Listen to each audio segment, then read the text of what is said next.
when I look at it, as something bigger than just, an emotional situation, I mean, sure, regardless, the various types of contexts in the situation, we basically got three. Actually, probably four. So, your possibility one, Brian Morgan's my dad. And, he did what he did to, cover it up. That's a situation that could garner a lot of sympathy and a lot of, controversy. That's, one situation. Two is, Peyton's just, rougher, urban, straight guy who, was born with a high-pitched voice, similar to me. And he took estrogen blocker and testosterone supplements to, fix that. Maybe Brien made him do it, but what happened as a result of, the homophobia present in that family. Option three, Peyton's a Wagner bastard. Option four, he's LGBT but forced to be closeted. All those are, technically possible. And each one of those presents its challenges and presents its opportunities, for wrong, for bad, for, manipulation, for victim, I guess mindset adoption, all sorts of things. I frankly don't see it that way. My big thing is that I'm a very remarkably smart guy. I've got tremendous business acumen, a high verbal IQ, pretty high non-verbal IQ. And, emotionally in terms of impulsivity, that can be hard.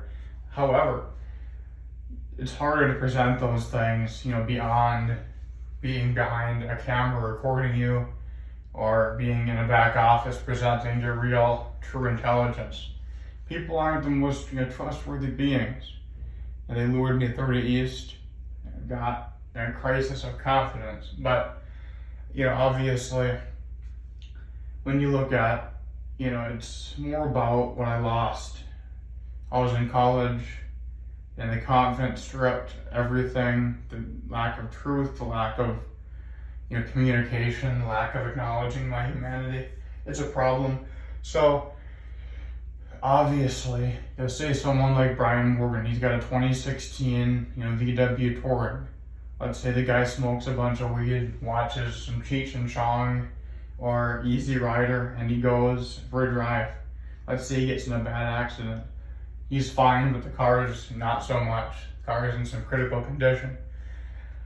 The insurance company, what they're not going to do is, let's say for the sake of hypothesis and hypothetical situations, right?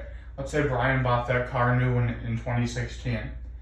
Let's say he paid $50K new for it in 2016. The equivalent in a modern make of a Volkswagen would be kind of the Atlas. The Atlas is a fairly large SUV, made by Volkswagen. They discontinued the Touareg. Obviously, they're not going to give him the newest vehicle for a replacement. In terms of the consumer, the consumer frustration hits different then. You might have paid 50 G's for it, and it's still a nice vehicle, but you break it or something happens, they're not going to give you the latest and greatest just because you paid up and bought the latest and greatest when you bought that. Same thing, if you break your phone, AT&T or Verizon isn't going to give you the newest model. Even though you paid well over $1,000 for the newest model when it came out, 2 years later they're not going to give you the newest model. They're going to give you what you had before. So for me, it's not about so much about victim mindset as it is about repairing what was lost and them facing consequences. I don't necessarily need Peyton to hang out with me. I just want the truth. I want to know why this happened. Maybe he should face some consequences for it as well. Because I'm done with the situation being the way it is. I'm a remarkable man. It's about time that my confidence matches it.